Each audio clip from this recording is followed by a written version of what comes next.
Graça e paz, amados irmãos, que a paz de Cristo possa estar reinando na sua vida, na sua família, de uma maneira toda especial.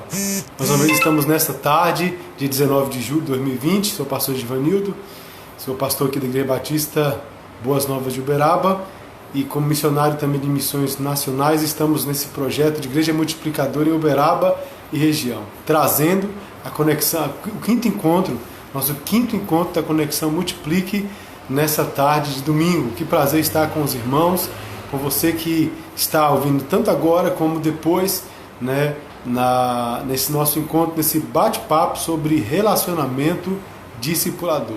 Louvamos a Deus porque tantas igrejas e pastores têm se envolvido nessa visão de igreja multiplicadora, entendendo a necessidade do resgate dos princípios bíblicos do Novo Testamento para a nossa vida enquanto igreja.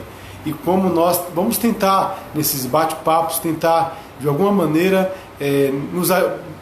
pensando nesses princípios, a fim de nos ajudar a enfrentar esse tempo tão difícil que estamos vivendo dessa pandemia.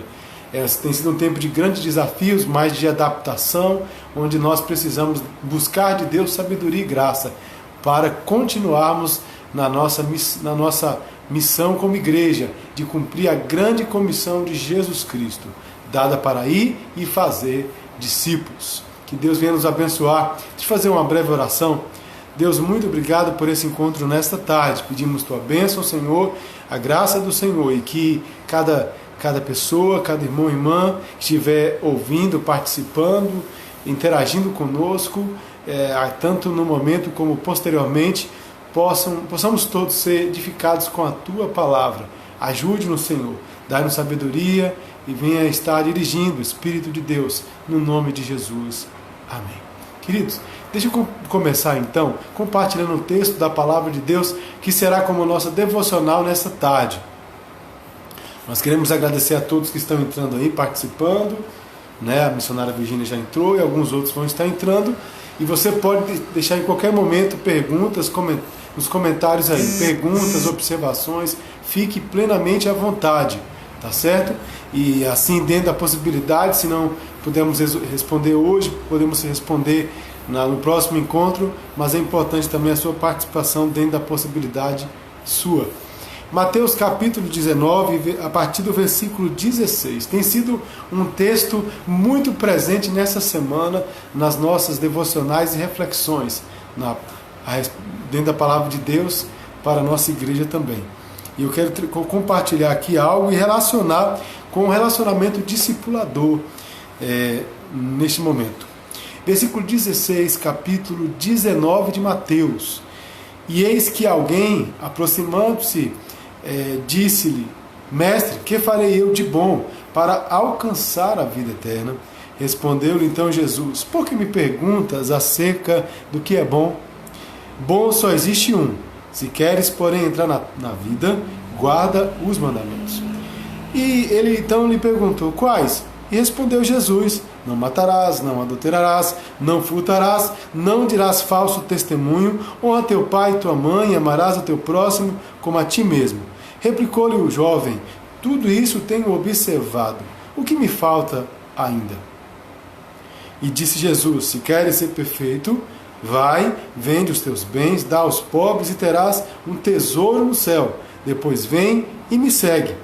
Tendo, porém, o jovem ouvido esta palavra, retirou-se triste, por ser dono de muitas propriedades. Que Deus abençoe a sua palavra nos nossos corações.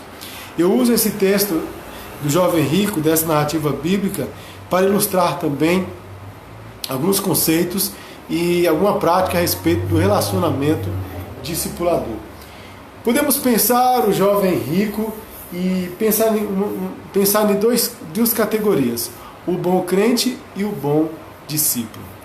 Será que sempre o bom crente é o bom discípulo? Uma coisa eu sei: o bom discípulo é o bom crente. E aqui, quando olhamos aqui para esse jovem rico, humanamente dizendo, ele tinha todas as prerrogativas para entrar no reino dos céus. E também as prerrogativas necessárias e as condições, as qualidades que poderiam ser perfeitamente admiráveis por todas as pessoas que convivesse com aquele jovem, ou que pudesse então, trazendo para o dia de hoje, ver ele participando das atividades no templo das nossas igrejas, né? Esse não, ele tem todas as qualidades, ele é um excelente crente. Olha só que ele cumpre os mandamentos à risca, e olha, parece até desses cristãos, desses evangélicos que já nascem dentro da igreja, né? Então a gente olha assim e vê, não, isso aí não tem o que reclamar dele. Mas quando nós olhamos para a palavra e esse encontro desse jovem com Jesus, que conhece o coração humano, e não é possível esconder nada do Senhor, então ele chega na verdade com anseio de, na verdade, saber entrar no reino dos céus, né? Certamente ele não tinha certeza da sua salvação, então. E Jesus então começa a levar ele a refletir, a pensar a partir de si mesmo a respeito da sua vida com Deus, né? O que tem sido a sua vida. Na verdade ele vivia uma vida religiosa, e aquilo na verdade não estava, de alguma maneira, já percebemos ali, que não estava sendo suficiente para dar essa paz de espírito quanto à certeza da sua salvação. Então Jesus permite que ele pense, coloque ali, e então faz a pergunta crucial, ou aliás, faz a ele um pedido muito crucial naquele instante: vai, vende tudo que tens e me segue. Na verdade ele já era uma pessoa escrava do seu próprio dinheiro. E assim podemos pensar no relacionamento discipulador, que às vezes nos enganamos a respeito de quem realmente é o bom crente, né? E talvez seja interessante, eu estava me preparando para falar mais a respeito do livro Raízes, mas assim, meu coração se inquietou a respeito desse outro livro que faz parte também, da mesma coleção, De Volta aos Princípios. Esse livro, irmãos, ao ler, né, a estar folheando e lendo algumas coisas que já havia lido antes, isso me trouxe mais inquietações ainda. E acredito que seria interessante compartilharmos nessa tarde um pouco dessas inquietações, né, para nós pensarmos nessa tarde. Eu vou estar lendo algumas partes do livro, e essas inquietações podem nos ajudar a levantar alguns questionamentos, né? Não significa que você vai concordar com o autor do livro, né? Não significa que você tem que concordar com tudo, mas que eu e você possamos refletir sobre alguns posicionamentos nesse propósito de volta aos princípios, que é a nossa proposta, né? Ao pensar também em relacionamento discipulador. Licença. Vivendo o jeito bíblico de ser igreja.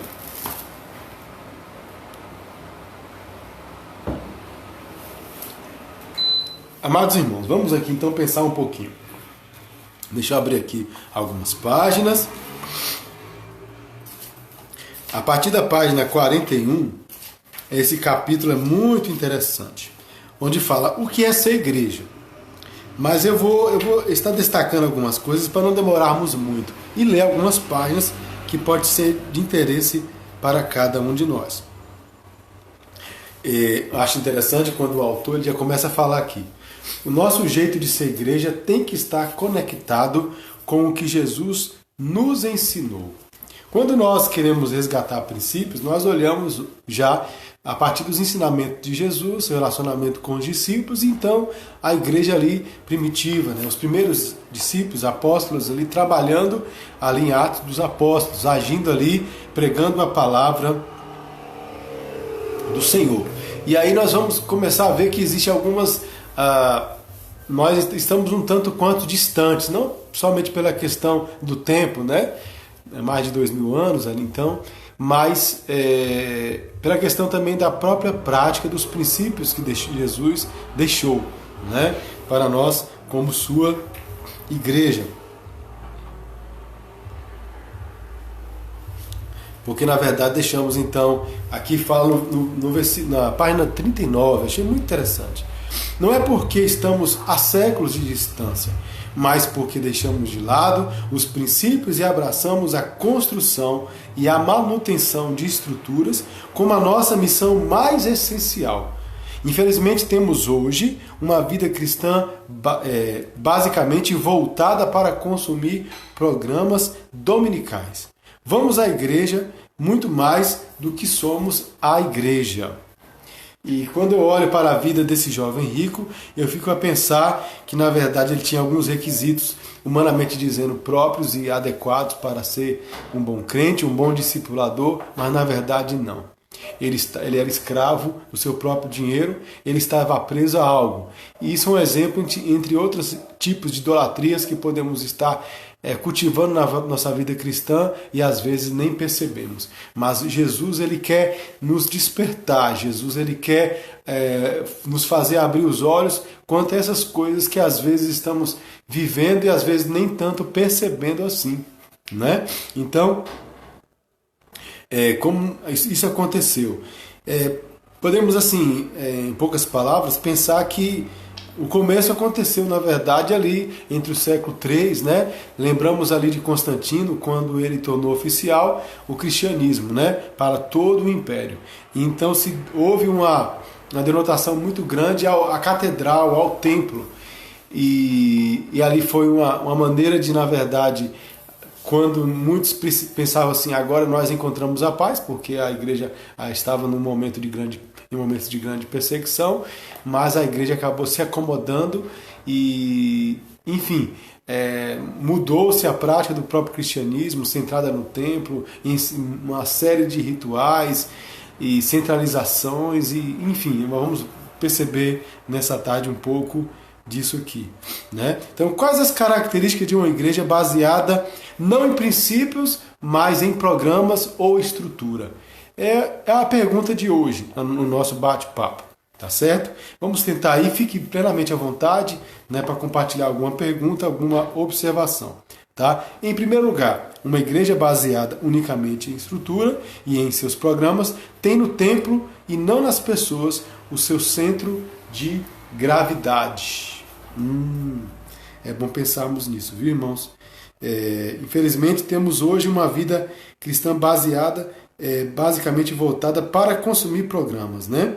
E nós, na verdade, vamos à igreja muito mais do que somos a igreja. Nesse tempo nós temos, acho que é muito próprio a gente pensar nisso. A importância de estar reunido no templo com nossos irmãos, como isso é importante. Em nenhum momento a gente vai descartar essa importância. E isso é maravilhoso, né? Estar com os nossos irmãos, adorarmos juntos ao Senhor.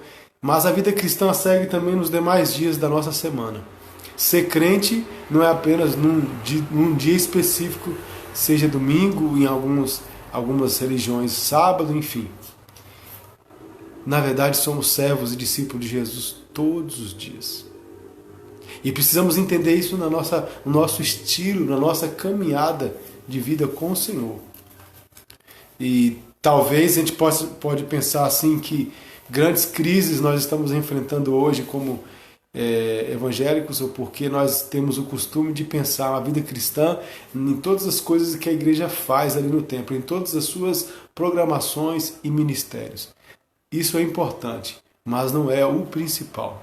E isso podemos pensar também nessa tarde.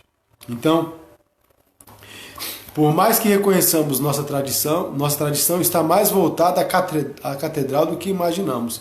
Todos concordamos que a igreja não é prédio onde se reúne. Sim, a igreja não é o prédio onde se reúne, ali é o templo. Mas, sinceramente, qual é a primeira ideia que nos vem à mente quando pensamos em igreja?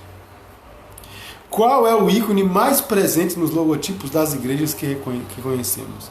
Já experimentou digitar igreja no buscador de imagens da internet? Então, quando nós pensamos em igreja, o que vem à mente? O templo. Não é verdade? Querendo ou não, a figura do templo é muito mais forte em nossa ideia do que essa igreja. Tanto que, ao pensarmos em plantar uma nova igreja, nossas preocupações logo se voltam para quando e como compraremos um terreno e construiremos um prédio para os cultos. Raramente temos a percepção de que ser igreja, como um grupo pequeno de irmãos, edificando-se mutuamente por meio de relacionamentos, sendo liderados e motivados à multiplicação, seja o mais importante. Em um certo momento também, a gente sempre, também aconteceu comigo, acredito com você. Pensávamos assim que a preocupação, a igreja tinha que ter um lugar e achávamos que construir o templo, um lugar, seria o atrativo para as pessoas virem para Deus. Será que isso é verdade, amados irmãos? Não queremos aqui impor esses pensamentos, mas pensarmos um pouco, refletimos a respeito disso. Será que um dos grandes problemas, esse tempo de quarentena, esse tempo de isolamento, tem nos feito perceber isso? Que às vezes o nosso modo, estilo de ser crente em Jesus Cristo tem se baseado em tantas coisas que fazemos unicamente no templo. Às vezes passamos uma semana inteira até meio que escondidos de sermos verdadeiros testemunhas de Cristo. E aí ficamos ansiosos para vir aquele domingo, para então assim nos envolvermos com as coisas de Deus, Como é tão difícil fazer discípulos, evangelizar, estabelecer relacionamentos, continuar a obra de Deus, pregar o evangelho, quando nós não estamos presos, ou então quando nós não podemos estar ligados a uma programação, a um evento, a um impacto evangelístico. Essa não é a primeira vez que eu falo a respeito disso. Como nós missionários gostamos de impacto evangelismo, também gosto demais. Mas temos que pensar que todo movimento, impacto evangelismo, toda a prática de evangelização que venhamos a fazer, que é extremamente importante, ela precisa ter uma continuidade. Precisamos entender que depois as pessoas precisaremos continuar com as visitações, com os estudos bíblicos, com o discipulado, na verdade. Levando as pessoas a entender aquela mensagem que eles inicialmente abraçaram. Às vezes, em determinados momentos, circunstâncias da vida das pessoas, no momento de suas fragilidades, muitos até dizem: eu quero Jesus, eu aceito Jesus, aceito aquela oração de entrega. Isso quando nós, na verdade, desafiamos as pessoas a fazerem, ou quando nós também, de fato, nós levamos ali o plano de salvação. Quantas pessoas, de fato, entendem aquilo que nós pregamos naquele exato momento? Quanto, às vezes, é muito mais próprio para mim chegar em determinado momento, uma tarde de domingo, fiz isso muito e como também é maravilhoso. Separar um tempo para sairmos, distribuir folhetos, falar com as pessoas nas ruas. Como eu sinto saudade disso. Nesse tempo que nós estamos vivendo, né? Isso é maravilhoso. Mas não podemos minimizar a nossa vida cristã apenas nesses momentos. Precisamos entender que a nossa vida cristã continua durante todos os dias da nossa vida, da semana que se segue. Precisamos entender que o campo missionário não é apenas naquele bairro, ali perto da igreja, ou então naquele bairro, ou em determinada cidade que vamos ali fazer um impacto evangelístico. Que o nosso campo missionário está presente todos os dias. Na nossa casa, ali onde está a nossa família. No trabalho, onde nós estamos ali exercendo a nossa profissão, buscando o pão de cada dia para levar para a nossa casa. Também na escola, no curso onde estudamos, na faculdade. Ali, esses são os campos missionários diários, os quais precisam ser a mira da nossa atenção. Onde nós devemos fazer discípulos. Continuar o trabalho da evangelização. Isso deve ser a nossa preocupação. Vamos pensar nessa tarde sobre isso. Muito bem. Ok. Por bondade, não se apresse em dizer, voltando aqui na questão, não se apresse em dizer: eu já sei. Número 1, a sua ideia de adoração é a música que você canta no templo do domingo? Vou colocar algumas situações aqui que nós temos assim o costume de pensar que é. Por exemplo, número 1, a sua ideia de adoração é a música que você canta no templo no domingo. Então é o tempo da adoração? Será que a adoração é apenas aquele instante? Quando nós também temos às vezes a mania de falar: vamos ao culto, ou nós estamos prestando culto, ou ali o nosso culto é constante. Número 2, o seu conceito de evangelismo é o trabalho de um grupo de irmãos eleitos para um ministério específico? Quantos de nós, às vezes, só nos preocupamos em nos envolver na obra de Deus se eu fizer parte de algum cargo ou ministério da igreja. Número 3. Para você, comunhão é o momento de abraços durante o período de cânticos. E aí é quando nós, às vezes, claro que sentimos falta de estarmos ali na comunhão com os irmãos naquele momento, mas a nossa comunhão, nosso zelo uns pelos outros, esse cuidado mútuo, ele também continua durante os outros dias na semana. Quantas vezes a gente vive a vida cristã desta forma? Um cristianismo, uma vida cristã baseada apenas no templo, ou em um domingo, ou em um dia da semana.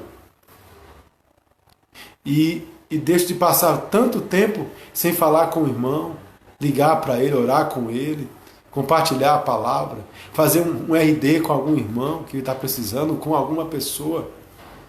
E sempre primeiro aquela preocupação. Bom, eu vou evangelizar e a primeira coisa que eu faço, eu vou convidar para o culto.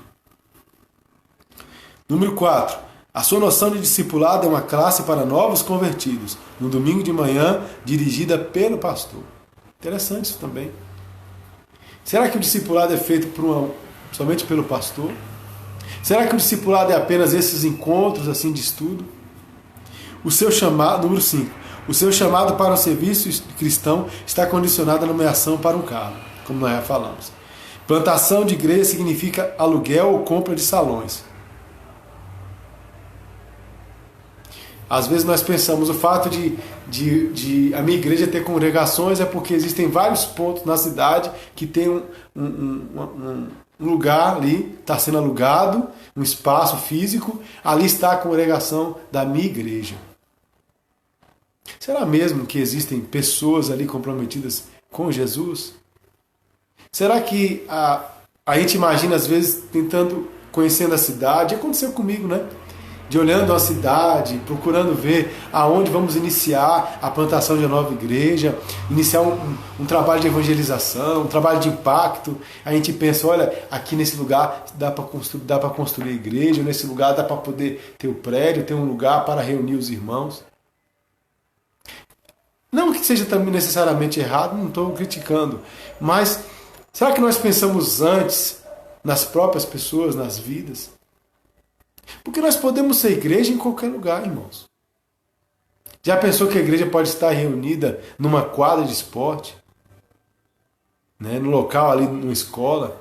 Ou em qualquer outro ambiente? A igreja pode estar reunida ali. Mas vamos seguir um pouquinho mais. Por fim, tudo que você experimentou sobre o que é ser igreja até hoje se limitou ao ambiente do templo. Se esse tipo de pensamento ainda está presente em nós, é porque nós nos limitamos ao ambiente do templo.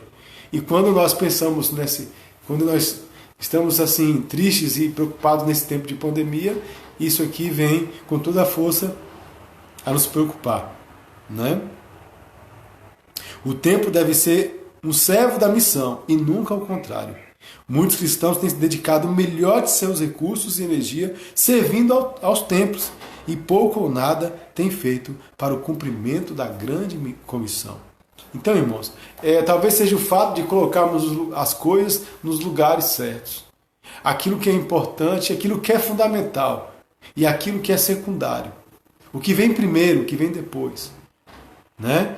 Então, talvez devamos colocar não tudo isso que nós falamos aqui e aquilo que fazemos como igrejas, como cristãos, não necessariamente está errado, mas às vezes estamos colocando nos lugares errados. E isso tem afetado o cumprimento da grande comissão que Jesus deu para cada um de nós. E gente que se faz o quê? Segundo a Bíblia, as principais funções da igreja são adorar a Deus e cumprir a grande comissão. A igreja deve glorificar ao Senhor em todas as suas ações. Paulo disse, em 1 Coríntios 10, 28. Portanto, seja comendo, seja bebendo, seja fazendo qualquer outra coisa, fazer tudo para a glória de Deus. Também em Mateus 28, 18 a 20, onde está a grande comissão, entendemos que o Senhor Jesus foi bem claro em dizer que a nossa missão é ir em busca do mundo perdido e fazer discípulos. O conceito de ser igreja não pode se dissociar dessas duas principais funções: adorar a Deus e fazer discípulos. Tudo que fazemos como igreja precisa estar estritamente ligado com isso. Precisamos estar preocupados. Manecina, Deus abençoe, irmã Maria das Graças, um grande abraço. Os irmãos que estão chegando aí em nome de Jesus, obrigado por estar conosco. Participe, fique à vontade. Então nós estamos falando hoje sobre esse livro aqui, voltando aos princípios e refletindo sobre o que é essa igreja, à luz do texto bíblico, da narrativa sobre o jovem rico, e pensando o que é bom, o que é o bom crente e o que é o bom discípulo. Necessariamente, nem sempre, o bom crente é o bom discípulo. Nem sempre o bom crente é aquele que está caminhando em conformidade à vontade de Deus. Mas o bom discípulo é aquele que é obediente ao chamado de Cristo em sua vida. Né? E é isso que nós precisamos ser, nos preocupar em ser primeiramente discípulos do Senhor Jesus Cristo. Né? Igrejas multiplicadoras são resultado de vidas multiplicadoras. Em alguns momentos a gente fica tão preocupado nos nossos cultos, nos nossos locais de culto, pensando assim na presença de grande número de pessoas ali. Às vezes até falamos, né? Mais importante que o número é a qualidade. Claro que, na verdade, qualidade e o número são coisas que vão acontecendo, né? E que devem acontecer de maneira conjunta, né? Mas, às vezes, nós ficamos preocupados naquela presença das pessoas e nem sempre todas as pessoas que fazem parte ali de um culto ou de algum momento de treinamento, de alguma ação da igreja, ensinando ali a palavra na escola bíblica, necessariamente a maioria delas saem dali aprendendo algo. Quando nós, um exemplo que eu tenho pensado também, a respeito, é sobre a pregação, né? Nós pastores e pregadores da palavra de Deus entendemos a importância da pregação bíblica.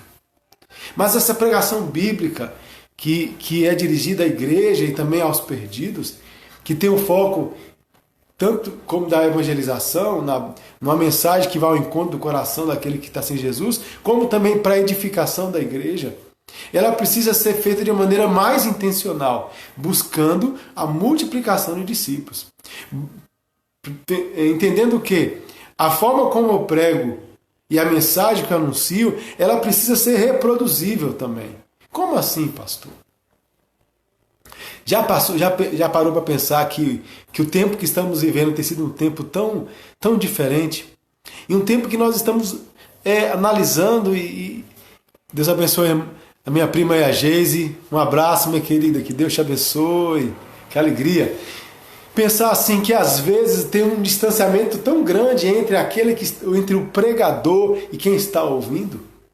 Como é difícil hoje nas nossas igrejas preparar pregadores, exemplo.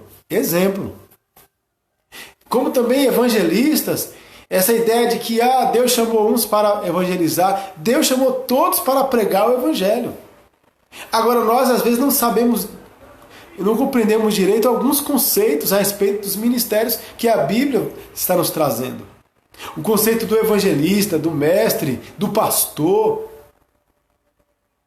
Entender que na verdade que todos nós podemos pregar o evangelho da forma como temos, dentro do nosso perfil, do nosso contexto de vida. Mas às vezes nós como pregadores, eu me incluo porque eu sou um pregador da palavra, a maneira como eu trago a mensagem do Senhor, aquela maneira sistemática, aquela maneira cheia de toda uma estrutura às vezes, né? Não que isso não é importante, mas às vezes a pregação tão longa, 1 hora de pregação, e a gente vê as pessoas dormindo, as pessoas cochilando, depois a gente pergunta para as pessoas, você lembra o que o pastor falou? Não. Nem o tema da reflexão? Também não. Será que isso não aconteceu comigo e com você? Ficamos ali tão atentos a toda a programação do louvor, das músicas, do teatro e tantas outras coisas que acontecem dentro, daquele momento ali do culto em si, vamos colocar assim, liturgia, digamos também. E aí a palavra vem por último, tantas vezes. Mas quando chega a palavra, sem falar quantos que às vezes no próprio Ministério de Música, né, com toda a licença, porque eu também me envolvo nisso, né, posso falar, são os primeiros a sair, né? Já tive experiência em igrejas que eu fui membro, que às vezes alguns deles estavam lá fora, e o pastor pregando lá fora conversando. Né? Deus tem misericórdia, né? Mas não acontece não, né? Bom, mas de qualquer forma a gente percebe que existe um certo distanciamento, né? Um distanciamento, e a pregação da mensagem tem sido algo cada dia menos valorizado. Mas não é que tenhamos também que necessariamente ficar tão preocupados em agradar aquelas pessoas que estão nos ouvindo. Vamos falar sobre essa questão da igreja, que ela tem um perfil de ser consumidora. Precisamos ter cuidado com isso, porque nós precisamos pregar de forma fidedigna o Evangelho de Jesus Cristo. Não para agradar homens, mas para agradar ao Senhor. Todavia, também precisamos entender o contexto onde nós estamos inseridos. Hoje, as pessoas, essa nova geração que vem, ela não aguenta mais ficar 1 hora ouvindo mensagem, não. Nessa nova geração que tem, as pessoas querem também se envolver com aquilo que está sendo ensinado. Como tem sido valioso, né? Importante fazer bate-papos, né?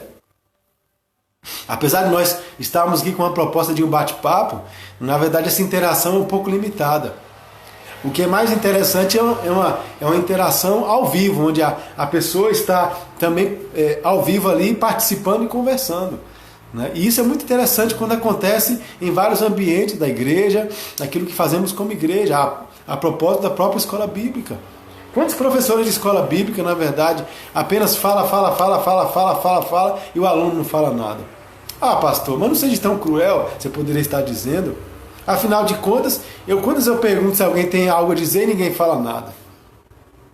Isso não deve, isso é preocupante. E não podemos, como professores, a exemplo, não podemos estar acomodados a essa postura de passividade e de omissão na participação do ensino da palavra de Deus. Isso estou colocando um exemplo dos nossos dias, na nossa vivência como igreja. Precisamos repensar nossa metodologia no ensino da palavra, até da pregação da palavra, para que as pessoas possam estar mais interessadas. É certo que na pregação do púlpito não existe essa interação diretamente. Mas nós precisamos adequar uma mensagem mais objetiva, mais clara, mais atual, sem fugir dos princípios da palavra. Podemos fazer isso. E da mesma maneira no ensino da palavra nas nossas escolas bíblicas, de maneira que as pessoas possam interagir.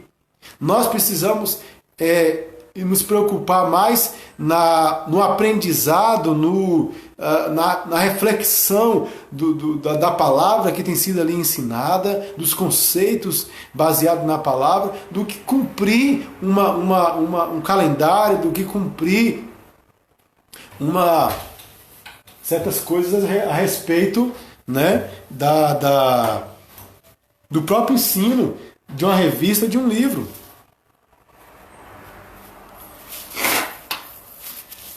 Licença, queridos. Mas assim, isso é preocupante para todos nós. As pessoas ficam dispersas. Isso eu estou dizendo um exemplo que pode ilustrar a realidade que vivemos. Tem sido uma de crise para nós, pregadores, pastores, professores de escola bíblica, enfim. O quanto, na verdade, temos deixado... as músicas estão ensinando mais do que a pregação bíblica, né? E nem sempre estão ensinando a genuína palavra de Deus. São algumas considerações que estamos colocando, claro que você pode estar concordando ou não, mas é para nós pensarmos nessa tarde. Estamos cumprindo a grande comissão. De vez em quando eu falo na igreja, não quero ver ninguém estressado aqui dentro. Não quero ver ninguém estressado. Vamos fazer tudo com alegria, com motivação, dentro da condição, a capacidade de cada um. E às vezes se envolver em ministério da igreja significa viver um domingo de extremo estresse. Eu já passei muito por isso. não é bacana, essa não é a vontade de Deus. E pensando aqui no jovem rico, ainda, né, a gente vai estar sempre indo e voltando, pensando no cenário atual, muitos crentes apenas transferem suas responsabilidades em termos de fazer discípulos para o coletivo ou para a liderança. Fazem tudo, menos cumprir a sua missão. Alguns são até bem intencionados. No que diz respeito à nossa cultura centralizadora no templo, são até considerados bons crentes. Quando nós queremos atender essa mentalidade do templo, né, desse templismo aí, essa mentalidade templista, nós vamos entender que o bom crente é aquele que é um assíduo aluno da escola bíblica. É aquele que é participativo em todas as atividades, inclusive até nas sessões administrativas da igreja, né? É aquele que é fiel à doutrina e até zeloso dela. É aquele que é fiel no seu dízimo. É dizimista. Então é um excelente crente. Não deixa de entregar o seu dízimo. Ou aquele que não dá trabalho para o pastor e nem para a liderança. Então essas são algumas características do bom crente, né? Entre outras tantas que poderíamos citar aqui. Não estamos menosprezando esses irmãos, pois tudo que aprenderam é que a igreja é o que acontece dentro do templo. Isso tudo é importante. Ser dizimista, ser assíduo na escola bíblica, não dar trabalho ao pastor, à liderança, né? Participar das atividades. Irmãos, isso aqui é importante. Mas não é o centro da nossa missão. Pois tudo que pensamos que a vida cristã não deve girar. Pensam que a vida cristã gira em torno de um bom culto, de um bom estudo bíblico, de uma boa música, de uma boa oferta, de um bom sermão, de uma boa troca de sorrisos. Todas essas coisas são boas. Não pense que estamos criticando, né? Mas fica a pergunta: quantos discípulos você já fez em sua vida ou que está fazendo agora? Bom, se entendo que tenho andado que estou no centro da vontade de Deus, que tenho sido genuinamente um bom crente, fazendo a vontade de Deus, aí nos vem a pergunta crucial, a pergunta que vai nos fazer refletir e pensar de fato se tenho sido além de ser um bom crente, na verdade, um bom discípulo de Jesus. Eu estou fazendo discípulos? Eu tenho tentado fazer discípulos? Eu estou me esforçando para isso? Ou quantos discípulos já fiz em toda a minha vida cristã? Podemos pensar nessa tarde a respeito disso? Quantos discípulos eu fiz na minha vida? Não, pastor, mas eu toda a vida fiz parte do ministério da igreja. Fiz parte disso, daquilo, fiz isso. Quando nós estivermos diante do Senhor, o que Ele vai pedir para nós? É aquilo que fizemos enquanto dentro da nossa instituição igreja, ou aquilo que fizemos dando frutos, novos discípulos, pessoas conhecendo a Cristo, pessoas que se converteram? Às vezes nós, diante dessa pergunta, nós abaixamos a cabeça e ficamos com vergonha. Precisamos mesmo ficar com vergonha e pedir perdão a Deus.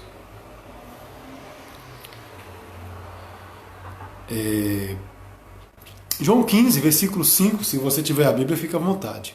O que a Bíblia diz lá em João 15, versículo 5? Eu sou a videira, Jesus falando. Eu sou a videira, vós sois os ramos. Quem permanece em mim e eu nele, esse dá muito fruto, porque sem mim nada podeis fazer. Quantos frutos temos dado ao Senhor? O que temos em nossas mãos para apresentar ao Senhor? Até quando nos avaliaremos segundo o parâmetro da participação nos programas da nossa igreja e não na missão primordial que Jesus nos entregou? Enquanto servos do Senhor, discípulos, sempre precisamos estar fazendo a avaliação a nós mesmos. Se temos agradado ao Senhor, cumprido aquilo que Ele realmente me mandou então fazer. Mas temos que ter cuidado para não pensar que temos agradado ao Senhor pelas tantas coisas que temos feito dentro da nossa igreja enquanto templo. Sem dúvida, as características mencionadas acima são importantes na vida cristã. Entretanto, Se não houver frutificação, de nada adiantará. Nosso chamado primordial é para frutificar. Sermos discípulos que multipliquem outros discípulos. Contudo, o templocentrismo afetou nossa maneira de ver a própria evangelização. Como o templo seria um ambiente propício para a evangelização, apelo e conversão, nossa postura é de espera. Nós esperamos as pessoas virem ao templo para serem então evangelizadas, para serem então confrontadas com a mensagem do Evangelho e virem assim a se converter. Não seria mais adequado, irmãos, a gente lutar por fazer discípulos lá fora, levar as pessoas a conhecerem a Deus, levarem as pessoas a se converter, a decidirem com o Senhor, antes mesmo de irem ao culto dos nossos templos? Seria o mais ideal. E quando que as pessoas chegarem ao culto, e alguém perguntar, essa pessoa aí que está nos visitando, o pregador, quem estiver ali dirigindo o culto, né? Essa queremos conhecer. Você faz parte de alguma igreja evangélica? Ainda não. Mas eu já me decidi a Cristo. Glória a Deus por isso. Esse é o ideal que nós queremos quando nós estamos nessa busca pela volta aos princípios da palavra. Devemos cada crente em Jesus Cristo cumprindo integralmente a sua missão. Independente de um cargo, de um ministério na sua igreja, ele não se prende a nada disso, não espera que alguém o mande fazer, porque ele já está plenamente consciente que ele precisa fazer. E isso é maravilhoso para a glória de Deus. Isso mesmo, missionário. Não podemos ser egoístas com a graça de Cristo. A nossa missão é o ide. Né? A nossa missão é o ide e fazer discípulos. Não podemos esperar as pessoas se converterem. E talvez isso tenha sido um motivo de grande crise na vida de tantos colegas pastores. Nós como pastores, nós ficamos tão preocupados na manutenção do culto. Olha, como dá trabalho tantas vezes ficar preocupado em mexer com as coisas do templo, né? Principalmente quando a gente tem pouca gente para ajudar. Mas enfim. Nós somos o templo de Deus e onde estivermos precisamos ser instrumentos para conduzir pessoas a Cristo. Outra característica de uma igreja baseada em programas é que a maioria de seus membros possui um perfil de consumidores. Só querem ser servidos do que a igreja pode lhe oferecer. Um número pequeno, quando muito de 20% trabalha, enquanto 80% se beneficiam. Já parou para pensar nas nossos cultos de oração, nas nossas vigílias de oração? Quantas pessoas, membros das igrejas, participam necessariamente? Porque a questão da oração, da intercessão, do culto de oração é algo primordial na vida de uma igreja que quer fazer discípulos. Porque a igreja depende da ação do Espírito Santo. A igreja depende da direção do Espírito Santo. Se nós estamos plenamente conscientes disso, nós haveremos nos envolver muito mais em todas as ações que envolvem oração e intercessão. Porque nós estaremos orando, pedindo direção a Deus, estaremos intercedendo pelas pessoas perdidas, porque existe em nós um sentimento de compaixão por eles e entendemos que existem cadeias espirituais que prendem as pessoas e impedem elas de entenderem a mensagem do Evangelho e que serão quebradas através da intercessão que a igreja do Senhor fizer diante de Deus. É uma batalha espiritual. As pessoas estão presas pelo diabo. E a igreja que ora, que batalha, e quando nós oramos e nos entregamos na oração e intercessão, de fato existe uma batalha espiritual. Lutamos contra as forças do inimigo. E as pessoas então, depois disso, elas se tornam até muito mais prontas para serem evangelizadas e serem discipuladas. Entender o convite da mensagem de salvação. Porque muitas vezes a mensagem ela demora de fazer um efeito no coração das pessoas, porque também nós pouco oramos em favor destas pessoas. o quanto isso é importante pensar nessa tarde. Queremos mais entretenimento e menos serviço. A cada dia a palavra compromisso tem sido esquecida.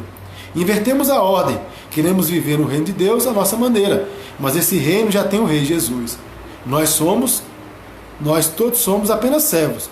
Nunca podemos perder de vista essa nossa condição. Estamos para servir. Estamos para servir. Será que já aconteceu na sua igreja? Já aconteceu comigo. Na nossa experiência nesses 10 anos como missionário e muito mais como servo de Deus, trabalhando e envolvendo na obra, que uma pessoa chega na igreja ou no templo ali, no culto, e ela então aceita Jesus Cristo. Ela faz uma decisão ao lado de Jesus. Quem é a pessoa que vai ali dar aquela primeira, conectar a pessoa à igreja? Pegar o seu nome, seu endereço, seu telefone, fazer aquela ficha, né, de decidido. Quem vai estar ali apresentando à igreja aquele novo crente? Logo pensamos, isso quando existe, né? É a pessoa responsável pelo discipulado, ou a pessoa que é nomeada para fazer isso, ou a secretária da igreja, quando na verdade a pessoa mais importante a fazer. Aliás, todos devem cumprir desse mesmo papel, mas a primeira responsabilidade é para aquela pessoa que convidou, para o crente que convidou aquela pessoa, que na verdade já tem, em tese, né, já tem na verdade acompanhado, discipulado, orado por aquela pessoa, e que na verdade está extremamente feliz em ver ela ali presente no culto naquela noite, e muito mais feliz por aquela decisão tão importante. Existe festa na igreja quando realmente existe, quando a pessoa aceita Jesus Cristo? Existe festa, como existe no céu, uma grande festa, quando alguém se converte ao Senhor? Estamos chegando aí aos momentos finais, hein? Segura firme aí, ainda tem um pouquinho de tempo, né? Mas vamos aqui. Essas coisas aqui inquietam mesmo no nosso coração, né? A gente lendo esse livro aqui, a gente fica inquieto e começa a pensar uma série de coisas, e é tempo de pensar, repensar e tentar fazer um pouco diferente, o que não é fácil, mas o Senhor de fato está pronto a nos ajudar, em nome de Jesus. Na realidade, vivemos um tempo em que a maioria de nós vai ao templo no domingo baseado numa apresentação nova. Se o culto não nos agrada, se começar a ficar monótono, pensamos logo em quê? Mudar de igreja. O novo que tanto queremos não pode ser suprido por programas, mas pela experiência diária com o Senhor, por meio da leitura e da meditação da palavra e da oração. Levar os nossos irmãos, levar aquele que se converte, decide, a ter uma vida com Deus, comprometida com a palavra, não simplesmente presente nas atividades do culto, nos colocar à disposição para ser um instrumento de Deus para ajudar aquela vida no crescimento, e não simplesmente esperar do pastor ou de um líder, ou colocar essa responsabilidade nas costas dele ou dela, mas assumir isso como algo que Deus me deu. Fui chamado para ser pai na fé de outros novos crentes, e que muitos deles deverão ser, na verdade, fruto da minha oração, da minha intercessão, do meu acompanhamento, do meu discipulado, da minha intercessão. É isso que o Senhor também pede de nós.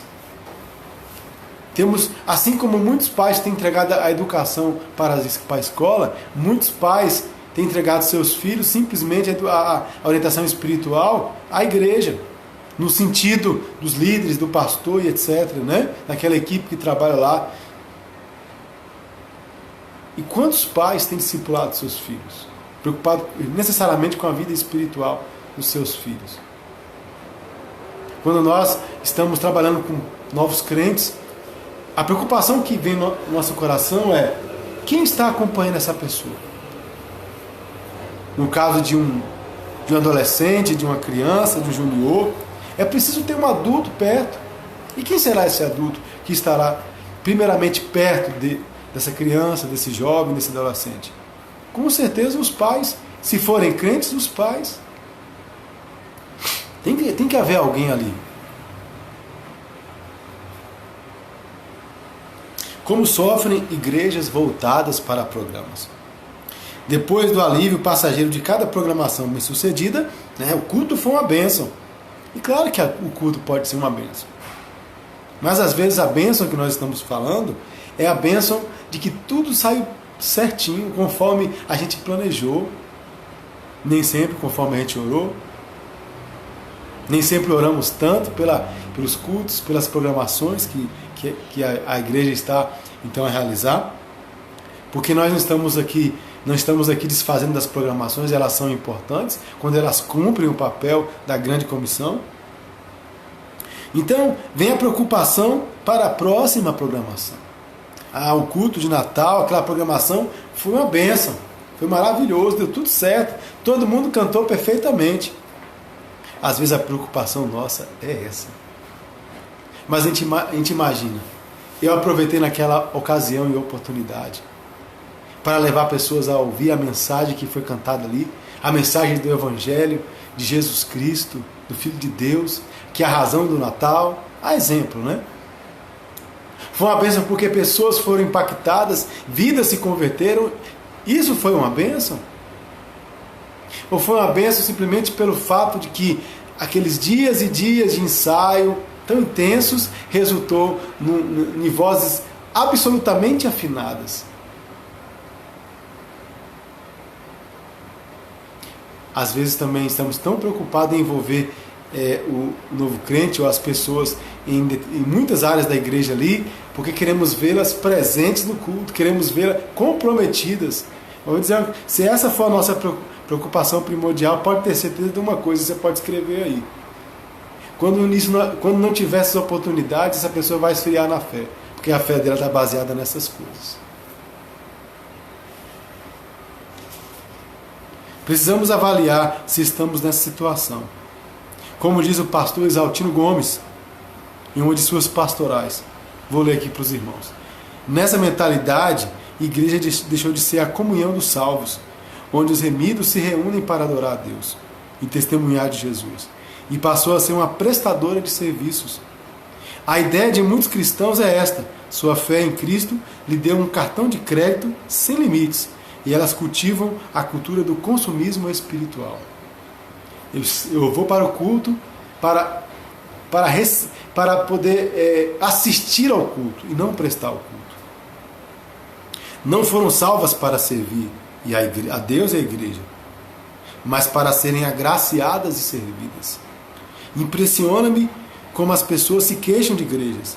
A obra de Deus necessita de servos, não de clientes, de gente engajada e não de frequentadores episódicos e sem vínculos. A igreja precisa de quem a ame e não de quem a use. Ela é o corpo de Cristo na terra e já foi bastante maltratada pelo mundo. Não deve ser pelos que se dizem ser de Cristo. Palavras do pastor Exaltino Gomes. O pior de tudo, particularmente para nós, que estamos à frente do rebanho, é que um dos fatores para esse pouco envolvimento da maioria dos crentes com o serviço é por causa de uma liderança centralizadora. É um detalhe importante, uma questão também muito séria. Ela está presente em todas as vezes que não damos espaço para o desenvolvimento dos dons dados pelo Espírito Santo a todos os salvos. Fazemos isso quando ensinamos indiretamente que somos a liderança nomeada. Só a liderança nomeada pode fazer algo relevante. Retomar a ênfase na doutrina do sacerdócio universal do crente é um grande desafio para todos nós. Todos nós sabemos essa doutrina de cor, mas muito pouco praticamos dela. Precisamos ser igreja, servindo uns aos outros, de domingo a domingo, onde Deus nos colocou. Amém. Eu quero fazer uma revisão aqui a respeito desse tópico. Hoje falamos sobre uma igreja baseada em programas e estruturas. E deixe-me colocar aqui alguns pontos do que nós já lemos aqui até agora, e o último que ainda não falamos muito, né? Mas vamos lá. Primeiro, centralidade da vida da igreja no templo e no domingo. Segundo, produção de programas como tarefa primordial da liderança. O líder é aquele que faz, não é necessariamente aquele que equipa. Se você for para a Bíblia ali em Efésios, você vai ver que a função do pastor, como de outros, que Deus levanta como líderes, é para ajudar no aperfeiçoamento, na capacitação dos salvos. Terceiro, membros com pouco envolvimento, porque são consumidores. Quarto, o exercício do dons é exclusivo para quem ocupa cargos. Quinto, a centralidade da liderança. Eu não permito que talvez algum membro da minha igreja se envolva em algum trabalho missionário, em algo que seja para fora das quatro paredes, porque ele pode então animar e querer então entender que ele pode abrir um ponto de pregação, que ele, claro, unido à igreja dele, mas ele pode então servir na obra missionária, pode então mudar de cidade, ir para outra realidade fora da igreja onde ele é membro hoje. Eu vou perder aquele membro tão precioso. Isso é centralização. Outro tópico, evangelização como ação simplesmente de convidar pessoas ao culto. O que na verdade não deve ser. Outro tópico, valorização mais do ter do que o ser. Nós valorizamos extremamente aqueles irmãos que podem fazer ou têm algo para dar, né? Mais do que o ser, na verdade. E o discipulado como literatura para novos convertidos. É uma das características de uma igreja voltada para programas e para a estrutura, né? Então, e quando eu falo essa questão do discipulado como literatura, é bem interessante também. Nós temos hoje diversas formas de fazer discipulado. Isso vai variar de acordo a cada pessoa. Você poderia falar assim, pastor, tem um material certo para discipulado? Existem alguns materiais. A própria Junta de Missões Nacionais, na qual estou ligada, tem materiais bons para isso. Mas nós podemos entender que o mais importante no discipulado não é o material em si, mas as verdades que eu transmito para aquela pessoa e a condição dela absorver essas verdades e poder viver na sua nova vida com Cristo. Isso pode ser feito também, você pode fazer um discipulado baseado em outro material, um outro livro, você pode fazer discipulado baseado em pequenos livretos, filmes. Você pode fazer um discipulado propondo algo que eu acho muito interessante, muito importante, você fazer um propósito de leitura bíblica. Escolhe livros da Bíblia, lê com ele naqueles encontros que você tiver de discipulado, de RD. Lê a Bíblia com aquela pessoa, vai tirando as dúvidas, né? Vai ali fazendo um estudo indutivo, né? Que é tão maravilhoso, né? Então, assim, a nossa preocupação deve estar voltado para a transmissão de verdade e de vida, dos princípios da palavra de Deus. Hoje falamos muito, lemos aqui um pouquinho, e eu quero deixar essa oportunidade para você colocar alguma pergunta, alguma observação, a fim de nós tratarmos também no nosso próximo encontro do próximo domingo. Foi muito bom estarmos aqui nessa tarde, né?